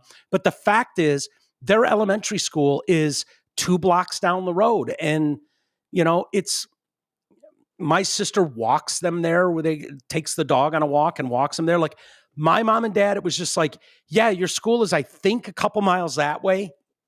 You'll see some other kids. Just follow them. Yeah. Like, it was just like that. Just go. I don't know. You're 4. Right. Figure it out. Fuck off. Yeah. And that's just the way it was. Was that the right way to do things? The wrong way? I think parents there's so much on social media. Like, if you want to go down that road, you can absolutely believe that we always had there's some guy in a van that's going to offer you candy, and don't get in with him. Like, your kid's going to be kidnapped. Like, they are kidnapping your kids, but it ain't happening on their walk to school. It's happening online in their bedroom now. Yeah, that's where they're fucking with your kids. It does happen. It does happen. Yeah. At the gas station after school. It's true. See, this is the problem, though. That is so rare and so scary as shit. And I totally understand how anyone that's ever been through anything close to that is like, never again. Like, I totally get that. But the fact is, when you look at the numbers, it's like winning the lottery. It's rare. I know. It's not going to happen. It's even more rare than you survive it. I don't know what this is where we've gotten, and we'll see how this plays out. But these kids are not out of their parents' sights. Like, there's no way Marshall is, like, when I was 10, when I was 6, like, I, was walking blocks to my buddy's house. And then his mom would call my mom and be like, yeah, the kids are having a sleepover. I was like, all right, cool. See you tomorrow. Like, that was it. There was nothing. Like, I ride a bike over there, and it's one of those things where you're so afraid to let your kid experience any kind of hurt or angst, and you want to bubble wrap them and protect them. Yeah. But you don't realize that, like, the angst and those are the types of things that actually teach you how to, like, become a good human. It teaches you how to overcome things. It teaches you how to react in difficult situations. And obviously, I mean, nobody ever wants to, for example, be kidnapped. But I think if you were and you survived it, you probably grow up real quick after that, and you have a new perspective on things. Sure. Know what to look for. Yeah, look out exactly. for. And you know what's important and what's not. And, so it's like you have to let your kid experience pain. You have to let them know what it's like. And I'm not a parent, so what the fuck do I know? I'm just saying. But you were a kid and you grew up. Right. And if I were to be a parent one day, God willing, this is how I will raise my child. You have to let them experience the getting cut from a sports team or getting held back from a class or not getting that special part and not calling up the teacher and bitching at them because they did something wrong. Like, let your child experience that pain because that's how they're going to grow. Because otherwise, if you just bubble wrap them and you protect them until they get to college, they're going to be taking a course on how to do their laundry. Yeah, And exactly. like, dude, I see it with Marshall here. And the fact is he's soft as fuck. Soft, like can't bump his elbow without needing 2 days off, like, dude, you're fucking 10, shut up. Right. You do, like, you have to let them eat shit, chip a tooth. I heard someone bring up, when was the last time you saw a kid in a cast? And I was like, yeah. Like, dude, I remember that was a thing. You'd autograph this kid's cat. Like that was a big thing when I was growing up. I see it quite a bit at dance competitions. There's usually inevitably a girl there that has a cast on her leg or her arm. Yeah. That was me. I had a cast on my arm like 7 times while I was dancing. And I could totally see that. If you're talking about gymnastics, you're talking about cheerleading, like it's a way more dangerous. I mean, it's not a sport, dance. but but you can still get injured. Oh yeah. Yeah. More so it's than not an actual sport. It's not. Oh, I thought cheerleading. Wait, which one? Both. No, Dancing and they're not. No, they're not. Right. They're a sport like golf's a sport. Oh, okay. I'll take that. All right, good enough. No, dude, when I see the cheerleading team, like those girls are no bullshit. Insane. And that's where kids are getting concussed too. Oh, like that stuff. Jean Twenge, a researcher and professor at San Diego State, suggests that prolonged adolescence have delayed development among Gen Z. She studies generational differences. Okay, that's a good thing to study. Yeah. Generational differences to see as society grows on what, where we all failed and, something fair to look back on. Such pussies. What's that? We want to know why our kids are such pussies these days. Yes. She argued limiting children's freedom and failing to teach them practical skills is only doing them a disservice. We send them off to adulthood without other skills. If they're not learning how to make decisions on their own and solve problems, that can be challenging. She's extensively researched how a lack of foundational knowledge leaves young people more prone to making costly mistakes in everyday life. In her book, iGen, she introduced the concept of slow life strategy, an idea where people live longer, spend more time in school, and parents tend to have fewer children, but raise them with greater care and intention. This approach often leads to kids gaining independence later than previous generations. Another reason for the gap may be that students are living at home for longer periods of time, which often results in them taking on fewer responsibilities. She encouraged parents to move away from the mindset that they must do everything for their children and instead start involving them in tasks like cooking and laundry at an early age. Her primary concern while analyzing this gap is the rising rates of depression and other mental health issues among young people. At a commentary published in the Journal of Pediatrics, she reviewed dozens of studies and reports concluding that the rise in mental health issues among young people is linked to fewer opportunities for children and teens to socialize away from adults. Depriving young people of independence can contribute to elevated levels of anxiety, depression, and suicide. So, I can see that. Yep. I mean, totally. And we're seeing that play out too. I joined a Facebook group just to make fun of people, and it was the Michigan State parents. Like, they're parents of kids who go to Michigan State. Holy shit. Wait, the stuff that you joined a parents group of parents whose kids went to Michigan Yes. just to fuck with them? Yeah. Oh, Yes, just to read okay, I their love bullshit. this. Because, well, Kelly was Okay. in it. And Kelly was like, you should see some of these fucking posts. Like, they're the most ridiculous things. And it'll be like, my son's teacher said that he had to take his test by 7:00 p.m. And I'm just wondering how my child is supposed to go to class and eat and take their exam by 7 p.m. Is that normal? Do you think I should email the professor? And it's just like, inevitably, everyone that they have to end up turning the comments off because everyone is laying into this person going, how about you let your kid fucking deal with it? How about you let them deal with it if they've got an issue and they can't take their test by 7? They should go talk to the professor. It's not you, or it'll be like, my son has a really hard time making friends. Does anybody have a kid that lives in, so-and-so dorms that would want to have a meetup with my son? And it's like, over my dead motherfucking body, would I allow my mother to set up my college play dates? God, college play dates. I can find friends on my own. I don't need you to set them up for me. And like, oh, my son is just not great at making friends. Anybody else? And then inevitably there's some parent who's like, my son he's in this fraternity and he plays football and he would love to come hang out with your son. No, the fuck he wouldn't. Stop volunteering your kid to do that. If my mom called me and was like, hey, I volunteered for you to go hang out with some weirdo kid, I'd be like, no, thank you. Yeah, hard I'm pass. in college and I'm busy. Yeah. Dude, if my mom tried to do that to me in middle school, I would have told her, pound sand, all of it. Yeah. Yeah. Like, you can get away with that shit in elementary school where it's like, Richie's mom called me and wants to have, like, you got to invite everybody to the birthday party in elementary school. Yeah. That shit ends at 6th grade. Like, that's over. You cannot force 100%. or even suggest.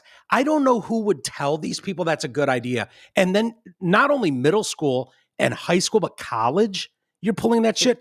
You failed, Mom. Sorry. Like, who was big time? I guarantee you, if you asked those parents outside, like if you were having a one-on-one lunch with them and started talking, they would probably fully agree. Like, oh yeah, kids, it's important they have their independence, and it's important that we're not too much all over them and doing everything for them. And then we'll turn it right around an hour later and go on one of those forums and going, oh my God, my son. They asked him to do this unreasonable thing that's totally reasonable, by the way. Here's one. Want me to read you one? Yeah, 100% I do. This is my daughter's 2nd year in the dorm, and she has had a rather rebellious summer. Thinks rules don't apply to her. I know last year I remember being told they could order contraceptives through the school. My daughter definitely needs it. She is going to need a weekly order if she continues to behave like she did over the summer. I did everything I could to control her, but she's an adult, she says. So that's one. So that means that the daughter is telling mom all about her conquests and what she's doing on the weekend? Like, I mean, is there a fucking live cam in her room or something as her daughter whores herself out at Michigan State? Right. Here's another one. Student has 2 final exams scheduled at the same time. How should they manage the situation? Are they responsible for managing this with 2 professors? Yeah, totally they are. Yes, they are. That is actually like 100%. Exactly it. Like, yes. I can't believe you asked such a retarded question. Of course they are. How else would this play out? Is anyone else a student thinking of transferring out of MSU because of Math 103? He feels like such a failure and just wants a fresh start. Yeah, maybe he needs to go back to Math 101 or 102 then, because 103 sounds too hard for Genius Boy here. And here's one more. This is a good one. My freshman Spartan has and they always say my Spartan. That's what they say. Ugh. My Spartan. My freshman Spartan has a club meeting get together at 3 a.m. on Sunday morning. Say that again. You're breaking up. You're breaking up. Oh, sorry. Spartan has a club meeting / get together it's about 10 to 15 minute walk by himself. I expressed I was not crazy about the idea of him walking by himself and offered to take him. He says, I'll be fine. As a parent, am I overreacting? Please advise how you would handle this situation. He said he didn't know what dorms the other kids live at. I was hoping he could find a friend to go together with. Oh, yeah, you are. So, what did she say? Am I failing? Am I overreacting? You are wildly. I think. It's highly inappropriate, Mom. Yeah. So, you know what I got to say, though? Yeah. I don't know how much of this, like, I wasn't a coddled child. I probably was on some level as a firstborn. I wouldn't have put up with that from my mom. Like, I don't know. To me, it was just like, fuck off. I'm not answering my phone. I'm not taking your call on this. I would never have had my mom wouldn't have known this is going on. You will get an update on how school's going at Thanksgiving break if I come home. Exactly. If I come home. That's just like, it. Who are these kids that feel the need to like check in with mommy every day? Like that's what. Yeah. Why does mom know that you're not meeting friends? Right. That's weird. Oh, wait, I have to this one. So for those of you who have students in their dorm rooms, but think it would be fun to meet people, tell them to meet outside at 2:00 tomorrow with a non-MSU shirt on. I am pushing my son to go, but even if he doesn't, maybe others will be fast friends. Dude, I knew a couple parents like this in high school. The fact that this is going on in college, it's bizarre. That's bizarre. I'm sorry. Yeah. That's just bizarre. Maybe people would go, dude, you don't understand. Like today, no, that's bizarre. Yeah. Because if this is so inappropriate on the college level, so inappropriate. This is the ones like we used to get these stories every once in a blue moon. And it was some like, can you believe this? This was a Dateline story. Like this would end up on 2020. Like, can you believe this is going on? Mom is still involved in this 22-year-old's social activities or work. Where does it end for this? Mom doesn't just retire from this behavior when the kid graduates. This goes on. What are you going to do? Email his boss? Right. Like this is so inappropriate. And so this is how you get to these courses where you're teaching kids how to fucking do a load of laundry. Yeah. Or like, if you watch some body cam videos, like if you ever watch body cams of like unruly, young adults getting arrested, almost to a man, they ask for mommy or daddy. How old are you? Yeah. 19, 20, 21. Yeah. And it's like screaming, I want my daddy. And it's like, what? Wow. Yeah. You're an adult. First of all, if I got arrested, want to know who I'm not calling? Yeah. My mom. You want to know who because my mom is not going to get me out of the situation. My mom is going to tell that cop to do whatever they have to do to punish me to make sure that I don't do it again. My mom's not going to go, let my daughter go. Take her out of handcuffs. She's not going to do that. Are you kidding me? Do you expect the cop to litigate that with your mom there? Like this is a timeout in question? Right. Like seriously? Right. Like exactly. The idea, and I was going to say the same thing. The literal last person I would want called, I wouldn't want a buddy to call my mommy or my day. No. On my bed, like get my mom on the phone. It would have been like, call Jay, call T-Roy, tell them they got to bail me out. Ow, I'm going in. Like, exactly. Call one of these, tell them under no circumstances. Under no circumstances do you call my mother. Dude, and then I would sooner rot in jail until my friends or siblings could come up with the money before calling my mom. Never. Yeah, totally. And then it would have been, for me, it would have been like, okay, can I get through the rest of my life without them ever finding out this happened? 100%. Like, that's how this goes. Like, I'm going to have to go to court. I'm going to try and not tell them ever that this happened. I got to get the mail before the ticket comes in, before the summons shows up with my court date. Exactly. Yeah. And you're intercepting your report card before it comes home. Dude, my mom and dad would have been smart enough, like, yeah, my kid's selfish as shit. There's no way he's just being a good guy and getting the mail every day. What's he fucking doing? Like they would have known because I got sloppy and was like, "Hey, mom, I already got the mail." She would have been like, "Oh, okay. What are you up to, what's dickhead? Going on? Exactly. What's going on? Yeah. You are not you are not a helpful person generally. So why are you getting the mail? The last thing you would do was help me with anything ever. Yes. What are you even, by the way, what are you even doing home? I haven't seen you in 6 months. What are you doing here? Yeah, exactly. Oh, nothing. I just thought I'd come home for an hour each day and get the mail. I'm just trying to help you, Mom. That's all. I've seen my mom and dad more in the last 3 years than I did in the previous 40. Yeah. Yeah. Like, seriously, that gap was like, I was gone. 13 years old, done. Yeah. Gone. So, Yep. Yeah. Maybe you got to visit at the holidays. I was an asshole.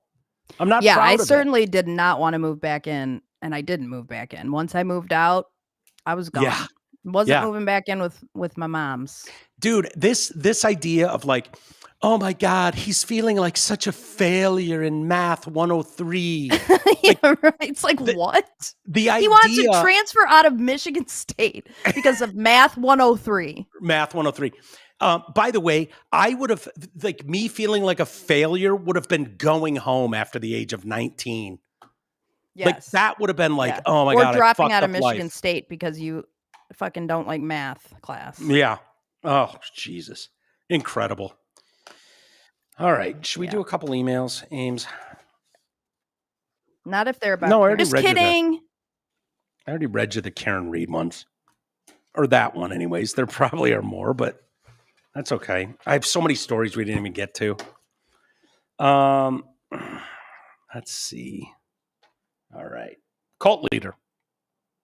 So this is old man. So I was like, am I an old man about the movies? And you were like, yes, you're an old man. Cult leader, you are not an old man, despite the Hole's assertion. You are merely wise. Going to the movies sucks. I go for my children's sake, but I haven't enjoyed a movie at the theater since Borat. The drive-in needs to make a comeback. Gross. Yeah. So I'm not, some people. Yeah, I mean, it's not. Think I'm not just an old man. Yeah. Well, yeah, I am that. But see, the problem is, like, it started really with the whole, okay, boomer, that kind of thing where young people think it's cool now to just like disrespect anybody that's older than them.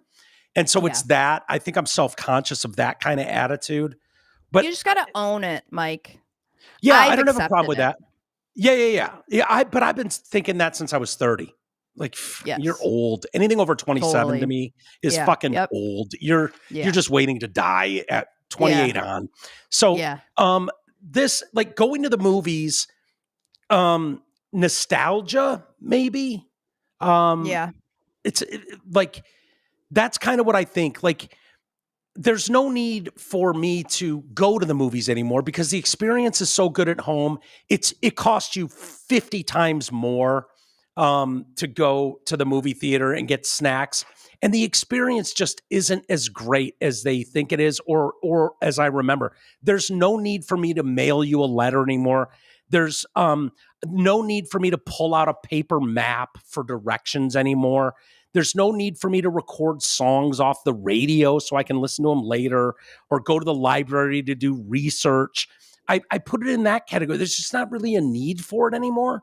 Like the home movie experience, it's what we talk about with going to games. Yeah. Like, okay, that experience is kind of cool, but honestly, I just prefer, and I don't think it's an old man thing. It's just not.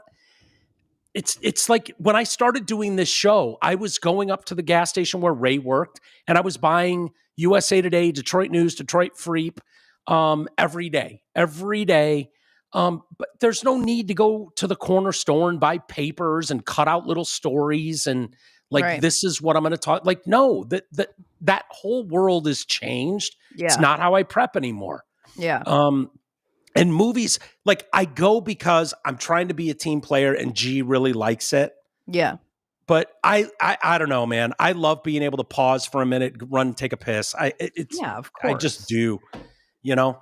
Yeah. And Mike, I What? forgot to tell you this story about what happened with Diesel this morning when I couldn't find him. What? So I let him outside, both dogs, this morning at like 5 a.m. when we woke up. And it's dark outside, and Diesel's deaf. I think we've established he's completely deaf. He cannot hear anything. And so Miggy comes back to the door, but Diesel's not there. And so I'm like, fuck. So I put on my shoes, I go out. He's not anywhere in the yard. Diesel's not in the yard anywhere. It's dark outside though. And so I come in, I'm like, yeah, I'm like, Rocky, I'm like, Diesel's not in the yard. So sometimes he walks to the front of the yard and like comes up on the porch. So we go out in the front of the yard and we're searching and we can't find him. So I'm starting to panic because I can't yell for him, you know? And so we're just like looking all over. And finally I look at, is he a wander off dog? Is he a wander off dog? He likes exploring. He likes, like, he generally always comes back, but he'll wander. And we back up to woods. So I was really worried. So I look over at my neighbors and he's standing on their fucking deck, scratching at their door to get into their house. You went to the wrong deck. To the wrong house. I was like, Diesel, come on. What are you doing? You know, where are you? Do you even know where you are? Indian. They don't even have the same scent as us. You thought this was your house? Yeah. Yeah, you can't smell anymore either. Goodness. It was really scary though. I was dude, like, these things. I was so panicked. I was so fucking panicked. Dude, the panic. I remember Tooch went out of town once. He goes out of town a lot, but he was going out of town and I was gonna dog sit for him. It was like the last couple days of a trip he was out, and I was like, dude, don't worry about it. I'll go over there in the afternoon and let Callie out. I think it was his dog Callie. I was like, I'll let Callie out, you know, just to go whiz or whatever. And he's like, you gotta be, you know, and I'm used to Stinks here. Yeah. She's great. I don't even really have a leash. Like, she just hangs with me. Yeah. She's not going to take off. I had to worry a little in Michigan if there was like a squirrel or something. She could, especially when she was young. There wasn't a lot of traffic near me, and so it was not. And now there's not even a leash. Yeah. She's not going anywhere. Yeah, she just hangs out with D. And he had this beagle. He had a couple different beagles over the years, and he's like, I'm like, yeah, dude, I'll go over there. I'll knock out the show, and then I'll go over there and take Callie for a quick walk outside and blah, blah, blah. And he's like, cool. Oh, dude, big load off. No problem. I'm like, no problem. I go over there and I'm like getting the leash together and this and that. I open the door and I'm like, all right, let's go, little one. And this thing's like, oh, nice try, fuck face. Yeah. Gone. Yeah. Fucking gone. And I mean gone. And he dude, I don't know how long, but I had, did I have my dog with me? I think I did. I might have had a dog with me. Like, we went on a hunt to find this fucking dog, but it was like, freedom. Like, these dogs that are just like, Diesel's part beagle. Looking back. So I was going to say it's his beagle side that likes to explore. This happened another time and he was under the deck. He was stuck under the deck and I couldn't get him out, and I couldn't be like, come on, come here, because he can't hear anything, you know? So it's like he's just Have you thought about hearing aids? I should try those. Yeah, I should. Yeah. Some implant hearing aids can bring him right back to life. Yeah, I remember, dude, his dog actually found another loose dog in the neighborhood, and I found him teamed up with another asshole running around the neighborhood blocks away when I finally found him. And he knew, like, oh, this he's going to make me go home.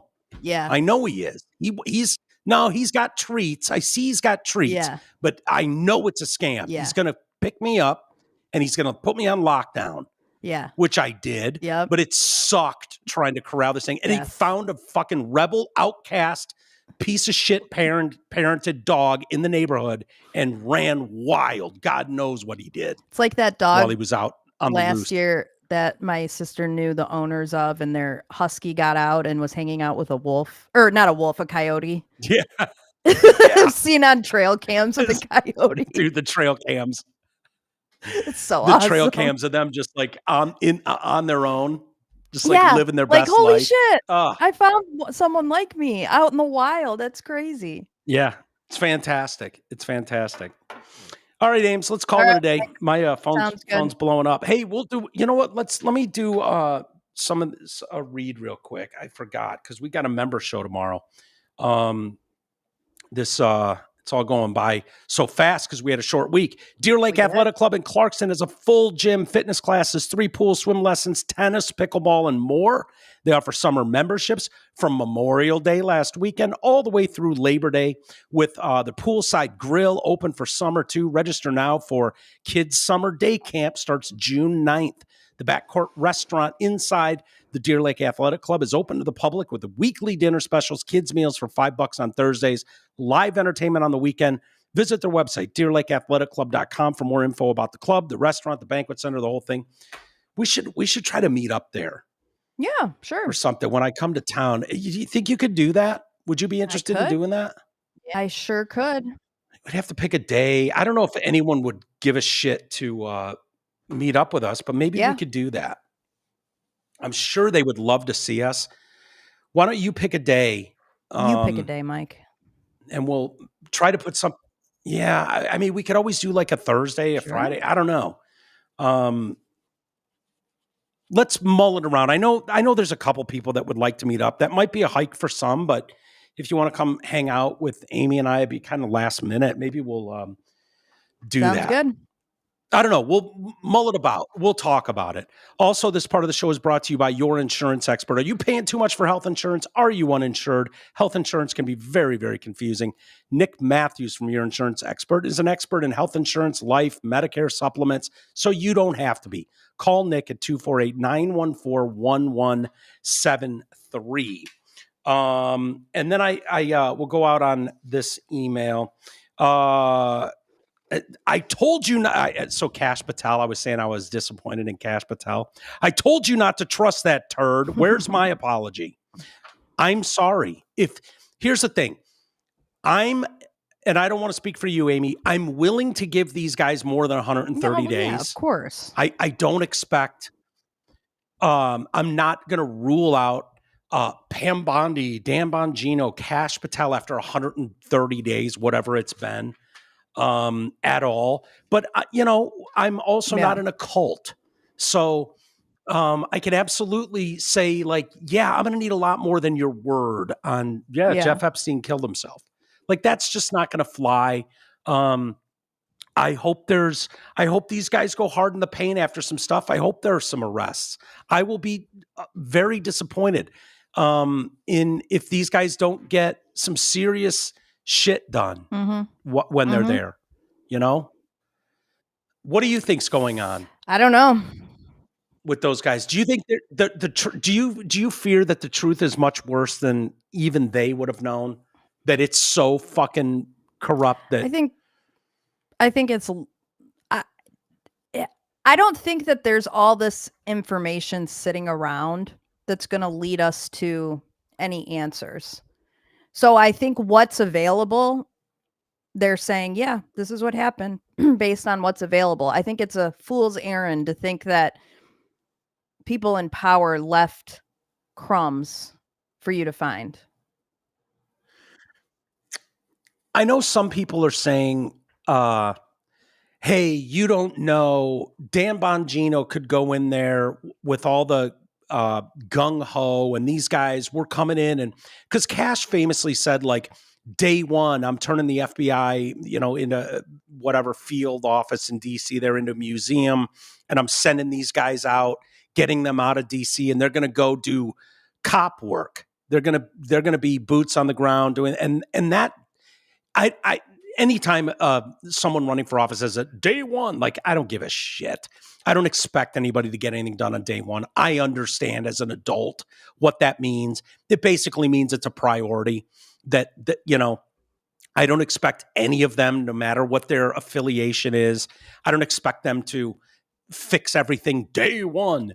But so that stuff, some people believe like they get in there and then they really, now that they're really in there, that's when they get the meeting. Like, see, here's the JFK video. And if you want to end up like JFK, then keep fucking talking, keep going down this road, keep sniffing around this, that there's some level of threats to family, to themselves. I don't know if I'd go that far. I don't think so. There's conspiracies, but I don't know that that's one of them. I don't think someone is coming in and telling Dan Bongino not to look into something. I think it's silly to think that something still exists. Like they would leave it. So they're going to go so far as to threaten you not to look into it, but they're not going to go so far as to destroy whatever evidence it is that could incriminate them. That doesn't make any sense to me. Yeah. I would think by nature, a conspiracy, like if you were up to shenanigans, the first thing you would do, it's like when you took candy you weren't supposed to, and you're not allowed to have candy in your bedroom, you get rid of the wrapper. Like you don't leave that evidence sitting around in a drawer for your nosy ass mom to go sniffing around in and find your shit. Like the basics. You would think that if you were truly into that, like, why would that be off the table, that you would delete the paper trail that could connect back to whatever shenanigans you were up to? Why wouldn't you erase a tape, delete a file, like all of that shit? So I think it would be really hard. You could change culture, but I don't know that you're going to get, like if there was truly like, you knew what happened with the cocaine in the White House. You knew there was a file. Like if you were so comfortable immediately within 10 days going, yep, I don't know, we couldn't find anything, you would make sure what you could find was fucking gone. Yeah, for sure. And I think that's where you're going with it. Yeah. Like you're not just going to leave. Exactly. I mean, you don't have the ethics, the morals. I don't think you're going to find anything that says, Bush was behind 9/11 and, the government was behind killing JFK. Like, there's not going to be a document that says that. Right. Yeah. No, people have seen too many movies that it's in the best interest of a movie to make it make sense, to wrap up properly. And we are so conditioned as Americans. Yeah. Yeah. It's what we know, from our television, that they call it programming for a reason, television programming. And it's worked on all of us, that we think that there's a nice bow that you can put on a story to make it make sense. Yeah. I don't know that it works like that. So I'm not willing to write these guys off, and I'll be the first one to say, I don't know. I've listened to Kash Patel in interviews. I've listened to Dan Bongino on his show, and I believed in those guys and what they stood for and what they talked about more so than any of the other people. So I have high hopes for them, but I'm not blind to the fact that, there's only so much you can do. And I don't know, I'm not willing to write these guys off yet, but I'm not thrilled with everything I'm seeing. Safe to say. All right, Mike. All right. Past my bedtime. Let's leave it there. If you want to join us tomorrow. Yeah, no problem. You can check out anytime. Patreon.com/TDC Podcast. We will see you tomorrow. Have a great night.